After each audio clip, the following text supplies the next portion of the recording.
What is up guys, it's Serum and welcome back to my channel. Recently I've seen around YouTube and a lot of the big footy forums that a lot of people are having some sort of difficulty with the gameplay in the new AFL Evolution game. So today I thought I would gather together a bunch of tips that maybe you guys know, maybe you guys didn't know, and I would go through them to give you guys a little bit more of an understanding on how certain parts of the game works. So today I'm going to be talking about rucking and the ruck contests. I'm going to be talking about marking, I'm going to be talking about spoiling, and I'm going to be talking about bumping. Now, these are going to be crucial elements of your game as you progress through the difficulty levels. Bear in mind there are steep learning curves between a lot of the difficulty levels, and the way you play the game is going to depend on what level you actually play. I know that on medium the game is a lot more free-flowing, you do have a lot more time around the ball to make your decisions, whereas if you move that up to hard, it is a lot more difficult. There are so many tackles laid, and rather than taking possession, you are going to be using the tap on feature a lot more. Now, the tips that I have in this video is going to be primarily to help you guys when you do make that leap up to the hard gameplay. It will help you obviously in the medium gameplay too, and if you can get used to it on medium gameplay, you guys are going to be fine when it comes to actually taking that step. If you play on Legend, I'm sorry, you are too good for me. You should really be going to make your own video because that's a whole other world in and of itself. I will not be able to talk about that because I'm not able to win a game or even come close to winning a game on Legend difficulty. Now, the first thing I'm going to be talking about is team tactics. Now, a lot of people got the game, got excited, and rushed straight into the gameplay, and then they started complaining about the fact that their players weren't marking up their players, and obviously that all does come down to your team tactics, okay? Like, I have some on the screen for you now. These are just generally what I use, okay? So I usually go through and I make sure that my defenders are going to be man on man. I make sure my halfbackers, you know, they're going to be balanced. I want them to move up and down the field. I make sure that my midfielders are just attacking. I make sure my forwards are just attacking and my wings are just attacking. That's just kind of just how I want to do it. That's what I feel works best for me. Obviously, as you play, you're going to need to develop your own tactics by depending on how you play the game. A lot of people think this game isn't that in depth, but it actually is. Like, and I've experienced the difference when it comes to this aspect of the game. Now, bear in mind, if you do choose to use the corridor, a lot of your players are actually going to start positioning themselves through the corridor when you're coming out of defense. Therefore, don't kick it to the wing and expect a player to be there. You know, your tactics are going to make a huge impact on the way that your players and the AI that controls your players are going to position themselves. But in saying that, if you do choose to use the corridor, then a lot of your players are going to lead the opposition players into the corridor. So if you do kick it out to the wing, there is going to be a lot more space, and if your players have a lot more speed than the opposition, they can run out from the corridor into the wing and they will have a lot more time on the ball than they otherwise would have if you just used the wing tactic. I elect to use the corridor tactic because I know that's where the majority of the players are going to be, and then I increase my players' speed, so when I kick it out to the wings, they're going to beat their opposition player 100% of the time to the ball. This means that the next available player will be a player coming out of defense to try and stop you going forward, which frees up one of your players, which means you're going to get that easy avenue into goal. So you really need to think of this as an actual football game. Like, if you're going to kick it through the corridor, expect there to be a lot of players in the corridor if that's the option that you've selected for your tactics. So your tactics are a huge part of this game, and I know that when I wasn't using the tactics, I was getting flogged. I was finding it a lot more difficult than I am now to get smooth running passes and smooth plays going into the forward 50. Now, if you are going to be a handball predominant team, you are going to need to learn to do the lob pass. If you are doing direct passes in traffic when players are running at you from the opposition team, you are going to handball straight onto their chest, and they are going to get you on the rebound with their freakish evasive maneuvers. So what you really need to do is learn to do the lob handball, which is just holding the left trigger or the L2 button on a PS4 remote and pressing the handball button, and it will lob it. You've got to realize that you do have to put a lot more power into it if you're going to get it over the players running at you, so that just means holding down the square or X button depending on your console. I use the lob hand pass a lot more than I use direct hand passes unless the player is running ahead of me and there's no opposition player between us. Now the next thing I wanted to talk about was ruck contests. Now a lot of people have just carried over the skills that they developed in AFL Live and AFL Live 2 and they think that that's pretty much exactly the way this works, when in actuality it's not the same at all. What you've got to really realize is that there are a lot of different ways that your players around the ruck contest will set up. I've narrowed it down to two major ways that they tend to set up. There are a few variations of these, but the major ways that they set up are either man on man or a loose man. So man on man is where all the players around the ball, the ruck, rovers, and the center players, they will all stick with their opposition player, which means it's going to be harder for you to find a free player running through.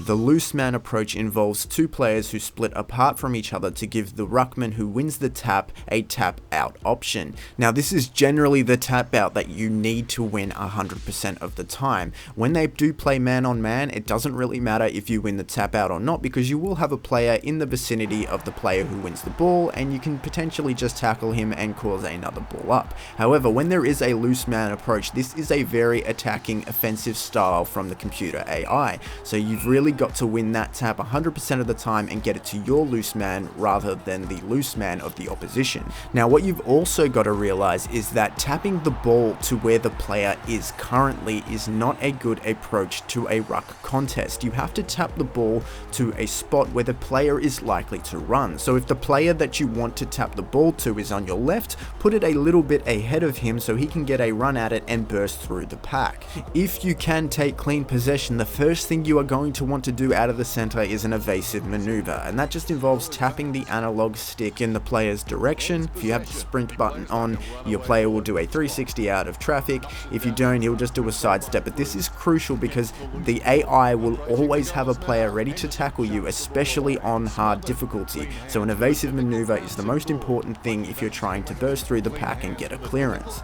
Now the next thing I wanted to talk about was kicking out from defense. Now this is largely going to be impacted by one of your tactics. I choose to use press just so I can get this kick out of defense, because otherwise I find it so difficult to find a mark. Now what I do is I target a player that's up on the wing and I lock onto him by using the L1 or the LB bumper bar, I think it would be on the Xbox gamepad, and then I obviously kick it to him using as much power as I can. Now this usually drops the ball between two of my players, the player that is on the wing and one of the players that are on the half forward flanks. So that means that I have two players who are running into the direction of the ball, and if one doesn't get it, the other one will. Now that brings us to bumping, which is a huge element in the marking contest, and a lot of people don't really think about this all that much, but the use of the body is going to be a big thing when you move up difficulties.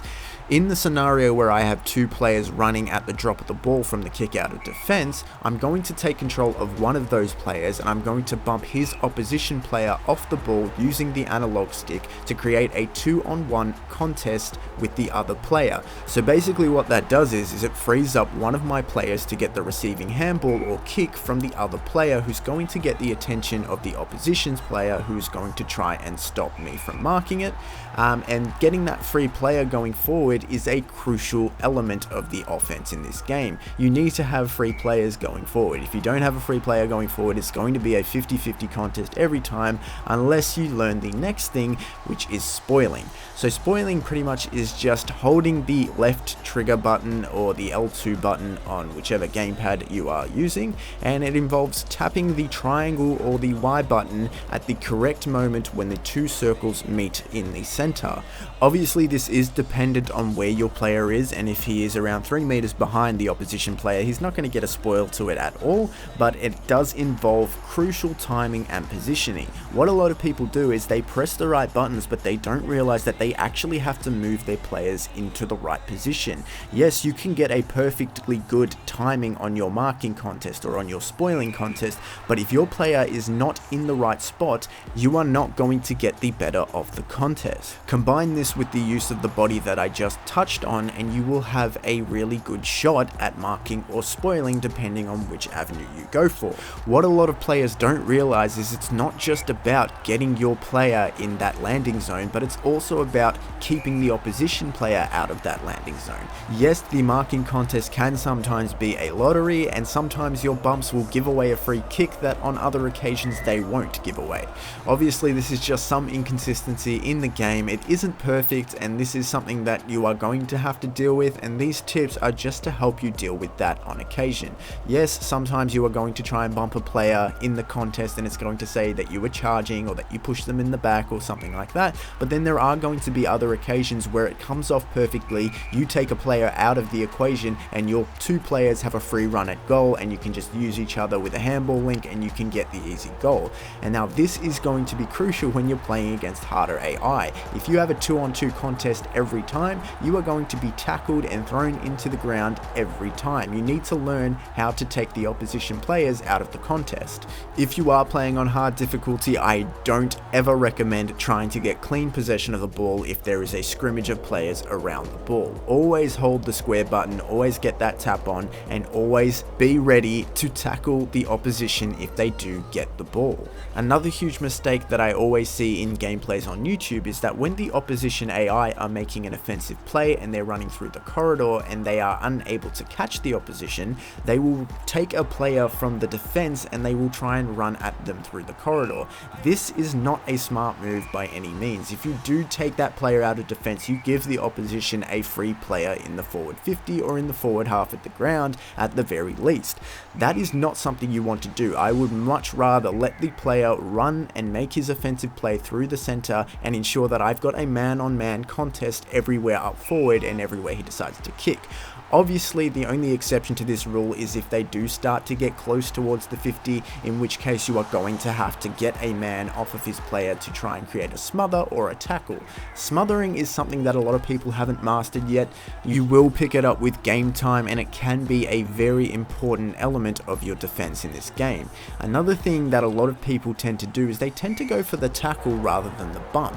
As you can see here, using the bump can ensure that both of your players are free to run on and you leave the opposition player dead in their tracks. If you were to use the tackle instead, both your player and the opposition player would go to ground and you would only have one player running towards the 50, and there's always the opportunity for the opposition to gather the ball spilling out from the tackle you just laid.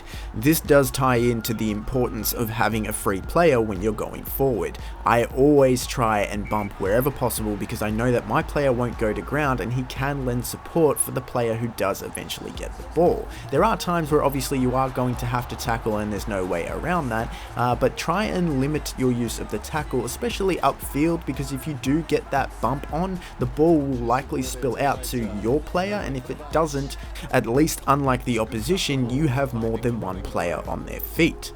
Anyway guys, that is pretty much all I wanted to tell you as far as my tips for this game goes. If you guys did like this video, please remember to give the video a big thumbs up. Let me know what you guys did like about it, what you guys didn't like about it. If you want to see videos like this in the future with me giving my tips and basically my expertise on what I think I know about this game, feel free to let me know if you want that too, and I'll see what I can do about getting more videos like this out to you. That is all we have time for. Thank you all very much for watching. You guys have been amazing as always. I hope you're enjoying the game. I hope you enjoyed this video. If you did, please remember to interact with it in any way you can.